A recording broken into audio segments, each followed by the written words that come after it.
وہ تو 6 ماہ میں انکوائری مکمل کرنی، تو اس دوران کوئی اریسٹ نہیں ہو سکتی۔ انکوائری مکمل کر لی تو وہ اپنی رپورٹ پھر دوبارہ کمشنر کو پیش کرے گا جو انکوائری ہوئی، تو اس کو آگے بڑھنے کی ضرورت ہے۔ تو اگلا جو سٹیپ ہے وہ ہے انویسٹیگیشن۔ انویسٹیگیشن کے لیے اس کو 3 مہینے دیے گئے ہیں، اور جب انویسٹیگیشن مکمل کر لو گے تو اس نے کہا کہ ایک رپورٹ تیار کرو، جو رپورٹ 37A کے تحت انیشیٹ ہوگی اس کی ایڈجوڈیکیشن جو ہے وہ ہمارا آفیسر اب نہیں کرے گا، یہ اسپیشل جج ہی کرے گا اس کی ایڈجوڈیکیشن۔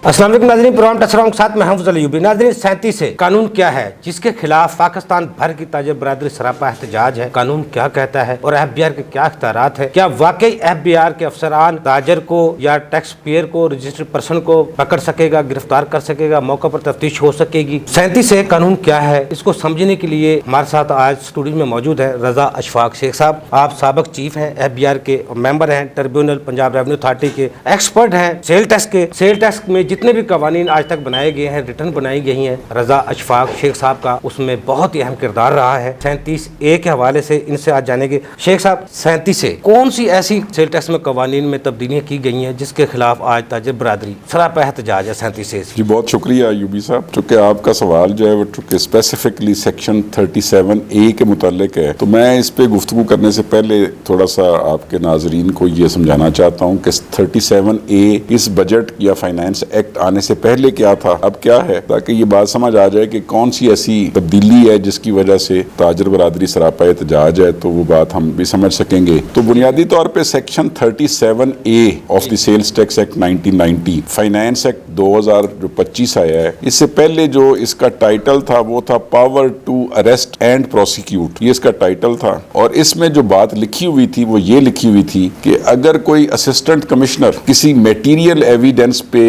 یہ سمجھتا ہے، یعنی کہ اس کے لیے جو ٹرم یوز ہوئی وہ یہ تھا کہ وہ ہی سیٹسفائیڈ میٹیریل ایویڈنس پہ، تو he can cause arrest of the person. بس اتنی مختصر بات ہے، یعنی کہ اس کو یہ اختیار موجود تھا کہ کسی میٹیریل ایویڈنس کی بنیاد پر اگر وہ مطمئن ہے تو وہ کسی بھی شخص کو گرفتار کر سکتا ہے، یہ تھا قانون۔ اب اس میں جو تبدیلی آئی ہے اس کو ہم سمجھ لیتے ہیں کہ تبدیلی کیا ہے۔ تو سیکشن اتنا ہی تھا، یعنی کہ جو اریسٹ کے متعلق بات ہے، پھر آگے تفصیلات ہیں کہ اس کے لیے جو CRPC ہے وہ اپلائی ہوگی، یہ وہ تو خیر اس کا پروسیجرل معاملہ ہے، لیکن جو قانون ہے وہ اتنا ہی ہے کہ ایک اسسٹنٹ کمشنر کے پاس یہ اختیار موجود تھا کہ وہ کسی میٹیریل ایویڈنس کی بنیاد پر اگر سیٹسفائیڈ ہے تو اس کو وہ اریسٹ کر سکتا ہے۔ اب 37A جو تبدیل ہوا وہ کیا تبدیلی ہے، تو وہ میں آپ کے سامنے پیش کر دیتا ہوں۔ پہلی تو بات یہ ہے کہ اب جو اس کا ٹائٹل ہے وہ چینج ہو گیا ہے۔ پہلے ٹائٹل میں نے جیسے آپ کو بتایا کہ power to arrest and prosecute تھا، اب یہ ہے power to inquire, investigate and arrest. تو اس کا مطلب ہے اس کے ٹائٹل سے یہ سمجھ آ رہا ہے کہ اس کے اندر اب انکوائری اور انویسٹیگیشن جو ہے اس کی گنجائش پیدا کر دی گئی ہے۔ حالانکہ اس سے پہلے جو صورتحال تھی وہ یہ تھی کہ جب بھی کسی میٹیریل ایویڈنس پہ وہ اسسٹنٹ کمشنر یہ سمجھے گا تو وہ اریسٹ کر لے گا، لیکن یہاں پر اب ایک پروسیجر جو ہے بڑا ایک الیبوریٹڈ پروسیجر بنا دیا گیا ہے اریسٹ سے پہلے۔ تو اب یہ کیا کہا گیا کہ سب سے پہلے تو اسسٹنٹ کمشنر اگر وہ کسی میٹیریل ایویڈنس جو اس کے پاس ہے، وہی بات جو پہلے موجود تھی، تو وہ ایک انکوائری انیشیٹ کرے گا اس رجسٹرڈ پرسن کے خلاف۔ تو میننگ دیر بائی جو پہلا سٹیپ ہے وہ تو یہ آ گیا کہ اب اس نے انکوائری انیشیٹ کرنی ہے اور اس نے اریسٹ نہیں کرنا، جبکہ پہلے قانون یہ تھا کہ وہ اس کو اسٹریٹ اوے اریسٹ کر سکتا تھا۔ تو انکوائری انیشیٹ کی، تو انکوائری انیشیٹ کرنے کے لیے بھی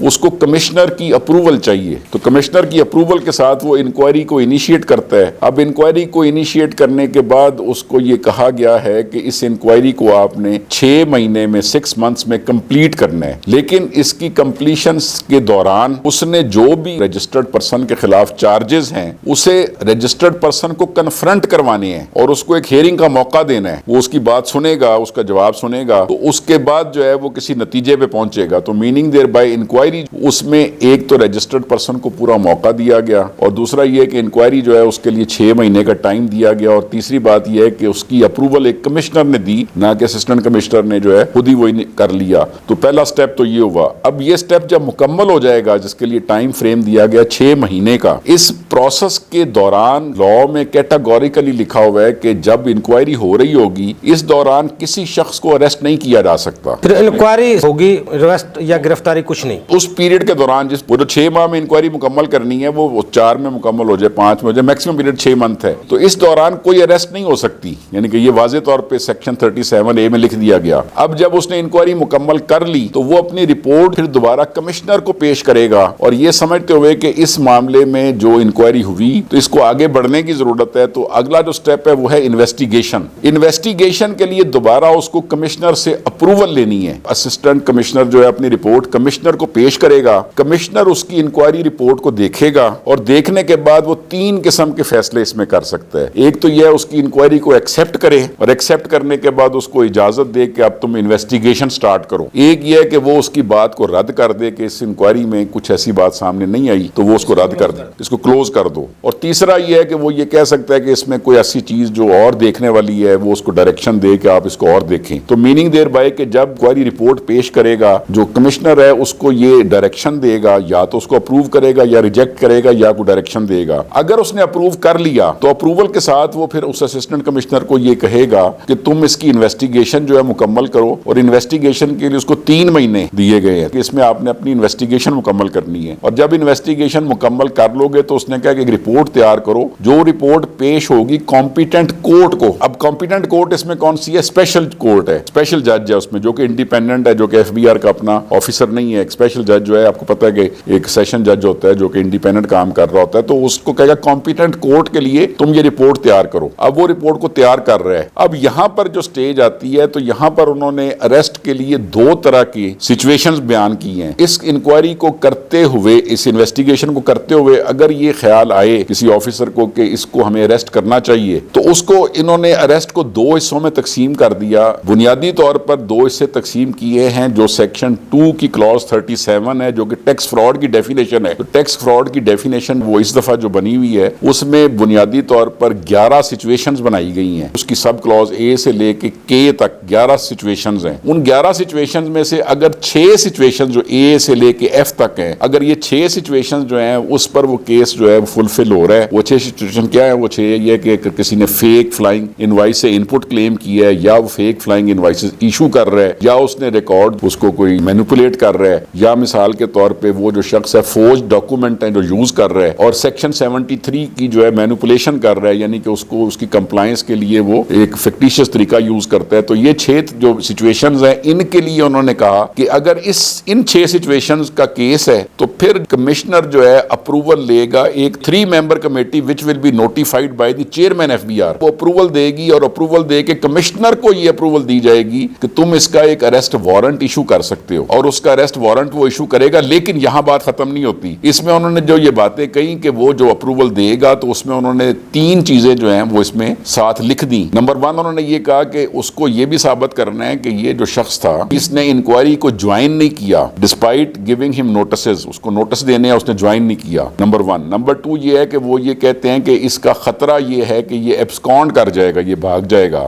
یا دوسری بات اور اس میں یہ لکھا ہے ریکارڈ ہے اس کو کہیں ٹیمپر کر سکتا ہے، اس کو خراب کر سکتا ہے، جو کہ پروسیکیوشن کا ریکارڈ ہے۔ 2 سچویشن سمجھ لیں، ایک تو یہ ہے کہ وہ انکوائری جوائن نہیں کر رہا، دوسرا یہ ہے کہ وہ بھاگنے کا خطرہ ہے اس کا، اور دوسرا یہ ہے کہ وہ ریکارڈ کو ٹیمپر کر سکتا ہے۔ تو ان سچویشنز کو پہ جب وہ مطمئن ہوگا تو تب وہ جو ہے وہ اس کو فردر اریسٹ کا وارنٹ ایشو کرنے کا مجاز ہوگا، اور یہ مجاز جو ہے وہ اس کو خود کمشنر نہیں ہے بلکہ کمشنر نے بھی 3 ممبر کمیٹی جو کہ چیئرمین FBR نے نومینیٹ کرنی ہے، اس کی اپروول ملے گی تو پھر وہ وارنٹ ایشو کرے گا اور اس کے نتیجے میں اس کو اریسٹ کیا جا سکے گا۔ ایک تو سچویشن اریسٹ کی یہ ہو گئی۔ دوسری اریسٹ کی سچویشن یہ ہو گئی کہ اگر یہ شخص جو آفیسر ہے، جس طرح سے میں نے بتایا کہ وہ سمجھتا ہے کہ اس کو اریسٹ کرنا چاہیے، تو سیکشن 237 کا میں نے بتایا کہ 11 سب کلازز ہیں۔ 11 سب کلازز میں سے جو 6 سب کلازز تھیں جس کا میں نے ذکر کیا، اس میں ایک جو چیز اس میں اور میں ایڈ کرنا چاہتا ہوں، وہ اس میں یہ کہا گیا کہ وہ جو اس کا کیس ہے وہ بھی 50 ملین سے زیادہ کا ہوگا، یہ بھی اس میں پابندی ہے، جو کہ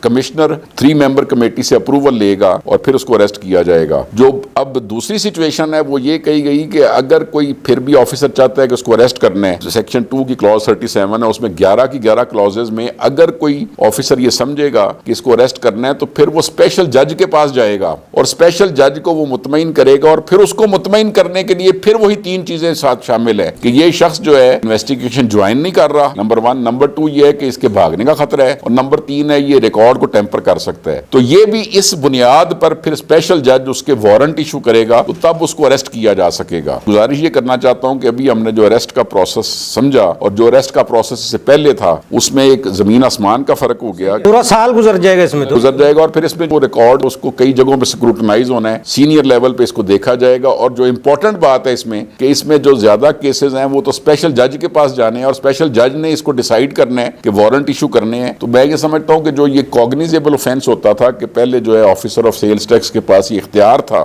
کہ وہ خود ہی گرفتار کر سکتا ہے, اب اس کو یا تو کورٹ میں جانا پڑ رہا ہے یا پھر اس کو کمشنر اور پھر وہ 3 ممبر کمیٹی جو ہے اسے اپروول لینی پڑ رہی ہے. اور پھر اس میں بھی اپروول خالی اپروول نہیں ہے, اس کو یہ ثابت کرنا ہے کہ یہ بندہ انکوائری جوائن نہیں کر رہا, یہ ثابت کرنا ہے کہ یہ بندہ ایبسکونڈ کر سکتا ہے یا یہ بندہ جو ہے ریکارڈ کو ٹیمپر کر سکتا ہے. تو یہ ذمہ داری جو ہے وہ ایک سینئر لیول پہ یا تو کوئی لے گا یا پھر اسپیشل جج یہ لے گا, تو پھر اس کی اریسٹ جو ہے وہ پاسبل ہوگی. اب یہاں تک تو بات میں نے آپ کو ایکسپلین کر دی جو بنیادی طور پہ فرق ہے. باقی جو باتیں چھوٹی چھوٹی ہیں وہ اس میں خاص ڈیٹیلز ہیں, اس میں کہ پاور جو اریسٹ کرنے کا طریقہ کار ہے اس کے بعد جو ہے وہ CRPC کے تحت ہی ہوتا ہے, وہ پہلے بھی اس طرح لکھا ہوا تھا. لیکن 2 اس میں باتیں بڑی اہم ہیں, اور وہ ایک بات اس میں یہ اہم ہے کہ جو اس کے لیے ہمارا پہلے قانون تھا جس میں اس کی پینلٹیز تھیں یا پنشمنٹ تھی, وہ سیکشن 33 میں کلوز تھی, سیریل نمبر 13 لاء نے یہ لکھا ہوا تھا کہ اگر کسی کو اریسٹ کر رہے ہیں کسی کے خلاف جو ٹیکس فراڈ کا کیس ہے, اگر اس کی اماؤنٹ جو ہے وہ 1 بلین سے زیادہ ہے تو پھر یہ پنشیبل تھا فار 10 ایئرز, اور 1 بلین سے کم ہے تو پھر 5 سال کی تھی. اچھا, اس میں انہوں نے بنیادی طور پر 10 ایئر کیوں کیا؟ اس لیے کہ ہمارا جو قانون ہے اس میں جو جہاں پہ پنشمنٹ 10 ایئر سے زیادہ ہوتی ہے وہ نان بیلیبل اوفینس بن جاتا ہے. تو اس میں نان بیلیبل تھا ایک, تو اس کو بھی اس دفعہ ریموو کر دیا گیا اور میکسیمم پنشمنٹ اب 5 سال ہی ہے. تو اس کا مطلب یہ ہے کہ یہ جو پروہیبٹری کلوز ہے جس کے تحت یہ نان بیلیبل ہوتا ہے اس کو بھی جو ہے اب بیلیبل بنا دیا گیا, تو اوفینس جو ہے اس کو بھی 5 سال کیا گیا. ایک تو یہ بات کر دی گئی. دوسری جو اس میں امپورٹنٹ بات ہے وہ یہ ہے کہ جو ایڈجوڈیکیشن ہے اس کی وہ کرتا تھا پہلے ٹیکس کا آفیسر, اب وہ سیکشن 11E ہے جو کہ پچھلے سال انسرٹ ہوا جس کے تحت اس کیس کی ایڈجوڈیکیشن ہونی تھی. اس سال جو ہے اس کے اندر ایک پرووائزو ایڈ کر دیا گیا ہے کہ جو انکوائری انویسٹیگیشن 37A کے تحت انیشیٹ ہوگی اس کی ایڈجوڈیکیشن جو ہے وہ ہمارا آفیسر اب نہیں کرے گا, یہ اسپیشل جج ہی کرے گا اس کی ایڈجوڈیکیشن. تو میننگ دیر بائی وہاں پر بھی ایک انڈیپینڈنٹ فورم آ گیا اور وہی اس کی اماؤنٹ کو ڈٹرمن کرے گا. یہ تو اپنی رپورٹ بنا کے بھیجے گا, پھر وہ اس پہ فیصلہ کرے گا کہ کتنا ٹیکس بنتا ہے, یہ اماؤنٹ جو ہے وہ کتنی ٹھیک ہے. تو وہاں پر بھی ایک ایڈجوڈیکیشن کے پوائنٹ آف ویو سے بھی ایک انڈیپینڈنٹ فورم مل گیا. نمبر 2 یہ کہ اس میں جو سزا ہے وہ بھی 10 سال سے 5 سال کر کے اس کو بیلیبل اوفینس بنا دیا گیا. یہ میں بات کر رہا ہوں کہ اگر کوئی اریسٹ ہو جاتی ہے, لیکن اریسٹ ہونے سے پہلے کا جو پروسیس ہے وہ میں نے آپ کے سامنے رکھ دیا. تو جو پہلے کا پروسیس تھا اور اب کا پروسیس ہے اس کے درمیان تو آپ دیکھ رہے ہیں کہ بہت بڑا فرق ہے. اس میں جو ہے وہ کئی سٹیپس انوالو ہو گئے, پہلے انکوائری ہے, پھر انویسٹیگیشن ہے, پھر اریسٹ ہے, اور پھر اریسٹ کرنے سے پہلے اپروول لینی ہے. اور پھر اس میں جہاں پہ انہوں نے جو اوفینسز جو ہیں جس کے جو میں بتا رہا ہوں 6 اوفینسز, اس کے لیے اپروول جو ہے وہ بھی کمشنر جو ہے وہ بھی اپروول خود نہیں دے سکتا, بلکہ وہ اپروول لے گا ایک 3 ممبر کمیٹی سے جو کہ چیئرمین FBR نامینیٹ کرے گا. اور پھر اس کے لیے خالی اپروول کی بات نہیں ہے, کیونکہ یہ سوال بھی اٹھ سکتا ہے کہ وہ محکمے کے لوگ ہیں, اس کے لیے ساتھ ہی قانون میں لکھا گیا ہے کہ اس کو یہ بھی ثابت کرنا ہے کہ یہ بندہ انکوائری جوائن نہیں کر رہا. فرض کیا ہے بندہ انکوائری جوائن کر رہا ہے تو یہ بات ہی ختم ہو گئی, گرفتار بھی نہیں کر سکتا اور وہ یہ بات جو ہے وہ یہ لکھ بھی نہیں سکتا. رضا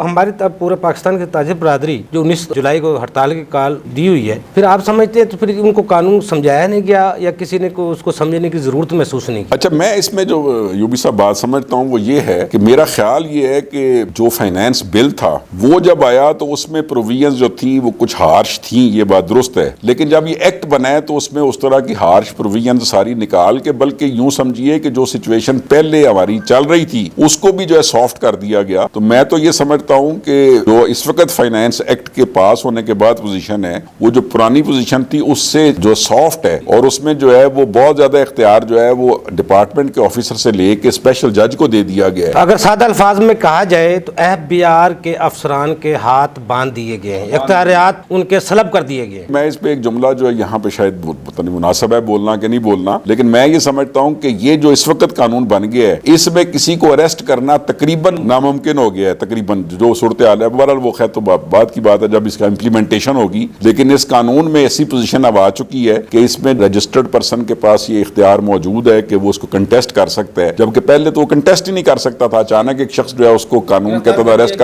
کر لیا گیا. اب یہ ہے کہ اس کی انکوائری کے دوران اس کو پہلی تو بات ہے موقع دیا جائے گا, لکھا ہوا ہے قانون میں کہ اس کو کنفرنٹ کرایا جائے گا کہ تمہارے خلاف چارجز ہیں, اس کا جواب لیا جائے گا, اس کو ہیئرنگ دی جائے گی. پھر انکوائری کے بعد اس کی انویسٹیگیشن کنورٹ ہوگی, وہ بھی کمشنر کی اپروول ہے, اور وہ انویسٹیگیشن جب ہو بھی جاتی ہے تو پھر اگر فرض کیا اریسٹ کرنا ہے تو پھر اس میں 2 جو پاتھ بنائے گئے ہیں اس میں سے ایک پارٹ تو جو ہے وہ اسپیشل جج کے پاس جاتا ہے, وہ تو انڈیپینڈنٹ اتھارٹی ہے, اور دوسرا جو ہمارے کمشنر کو اور پھر 3 ممبر کمیٹی ہے جو ہائی پاورڈ ہوگی کوئی, جو اس کو چیئرمین نومینیٹ کرے گا, تو وہ اس کے پاس جائے گا. لیکن خالی جانے سے مسئلہ نہیں ہے, اس کو ثابت یہ کرنا ہے کہ یہ بندہ جو ہے انکوائری میں پیش نہیں ہو رہا. تو اگر کوئی شخص پیش ہو رہا ہے تو اس کے لیے وہ ثابت ہی نہیں کر سکتا. اگر انکوائری لگ جاتی ہے بندے کی, گرفتار ہو جاتا ہے, اس پہ جرم ثابت نہیں ہوتا, تو پھر کیا ہوگا؟ میں نے تو آپ کو ایک جو پوسٹ اریسٹ جو سچویشن ہے وہ بھی ایکسپلین کی کہ اس میں اب دو جو ایڈیشنل باتیں ہیں. جو پوسٹ اریسٹ, پہلے تو ہم نے اریسٹ کو دیکھ لیا. پوسٹ اریسٹ اس کے 2 مسئلے ہوتے ہیں. ایک تو یہ ہوتا ہے کہ وہ جو اس کے خلاف اماؤنٹ ہے وہ ایڈجوڈیکیٹ ہونی ہے. اب ایڈجوڈیکیشن کا سارا اختیار چلا گیا اسپیشل جج کے پاس. تو میننگ دیر بائی ڈپارٹمنٹ کا آفیسر جو کہ جس کے بارے میں کوئی خیال کر سکتا ہے کہ شاید وہ زیادہ ایکسیڈ کر جاتا ہے یا وہ تھوڑی سی زیادتی نہ کر رہا ہو, تو جب اسپیشل جج کے پاس چلا گیا معاملہ تو پھر تو بڑا انڈیپینڈنٹ فورم ہے, اور وہاں پر جو ہے وہ بات اپنی ہر پارٹی جو ہے وہ ٹھیک طریقے سے بیان کر سکتی ہے. اور آپ بھی سمجھتے ہیں کہ وہاں پر وہ ایکسیسو ہونے کا مسئلہ نہیں ہے. دوسری جو بات امپورٹنٹ ہے کہ جو سزائیں ہیں اس کی وہ 10 سال سے کم کر کے جب 5 سال کر دی تو اس کا مطلب ہے یہ بیلیبل اوفینس بن گیا. تو اس میں یہ ہے کہ وہ جو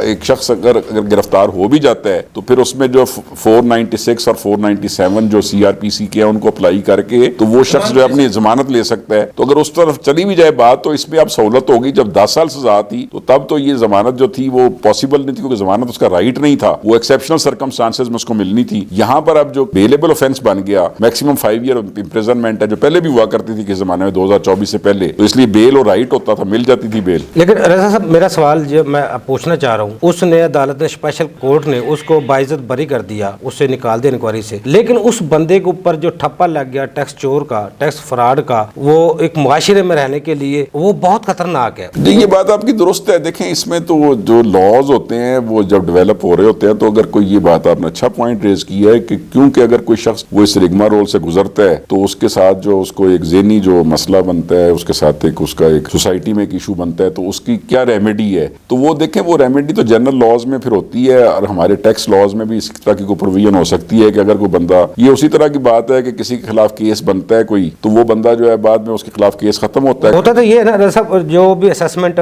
کو آرڈر ہوتا ہے, اگر وہ ٹیکس پیئر کو پلنٹیز بھی لگتی ہیں, سزائیں بھی ہوتی ہیں, لیکن اگر وہ عدالت میں ختم ہو جائیں جا کے FBI کے افسر کو کسی نے نہیں پوچھا جاتا, نہ اس کے ترقی میں نہ اس کی پروموشن میں کوئی فرق پڑتا ہے. 100 اس نے اسیسمنٹ کی ہیں, اگر 99 غلط ثابت ہو گئی ہیں, اس کو کوئی پوچھنے کا قانون نہیں ہے. جی بالکل آپ ٹھیک کہہ رہے ہیں. اس میں جو ہے وہ پرفارمنس کو بہتر کرنے کے لیے کوئی میکانزم جو ہے ایڈمنسٹریٹو بننا چاہیے, کہ مثال کے طور پہ سکسیس ریٹ جو ہے ہمارے آفیسر کی جو ایڈجوڈیکیشن ہے اس کا کیا ہے, تو وہ دیکھنے کی ضرورت ہے. اس کی بنیاد پر جس طرح فرما رہے ہیں, فنانس ایکٹ 2025 میں سیل ٹیکس کے قوانین میں سب سے زیادہ ہارڈ یا سخت کون سا قانون آیا ہے آپ کی نظر میں؟ جی میرے نظر میں یہ ہے کہ یہ جو سارا قانون تھا یہ فائنانس بل کی حد تک تو بڑا ہارڈ تھا, لیکن میرا خیال یہ ہے کہ اس پہ کافی وہ ریزسٹنس ہوئی پارلیمنٹ کے اندر بھی اور شاید باہر بھی. تو اس میں جو ہارڈنس ہے وہ اب بالکل ختم ہو چکی ہے. میں تو اس کو یوں سمجھتا ہوں کہ یہ پہلے سے بھی سافٹ ہو گیا. میرے تو اپنا نقطہ نظر یہ ہے اس پہ. میں سمجھتا ہوں کہ اگر اس کو کوئی اچھی طرح سمجھے کہ اس میں جو ہے پہلے سے زیادہ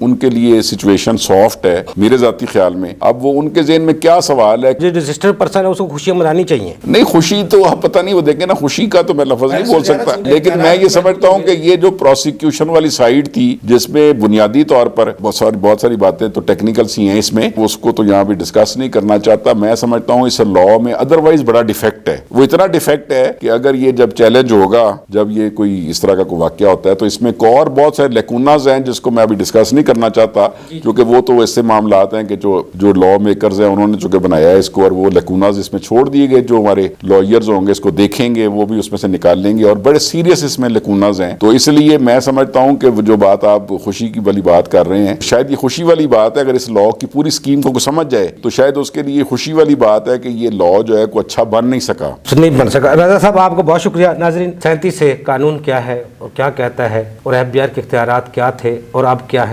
فنانس ایکٹ 2025 سے پہلے FBI کیا کیا کر سکتا تھا اس کا افسر, اور اب کیا کیا کر سکتا ہے. سیل ٹیکس میں جو رجسٹرڈ پرسن ہے یا 19 جولائی کو جو ہڑتال کی کال ہے, اگر اس قانون کو سمجھ لے تو ان کے لیے خوشی کی بات ہوگی نہ کہ غمی کی بات ہوگی. اگلے پروگرام تک کے لیے افضل ایوبی کو اجازت دیجیے. اللہ حافظ. پاکستان زندہ باد. دیکھیے پروگرام ٹیکس اور افضل ایوبی کے ساتھ.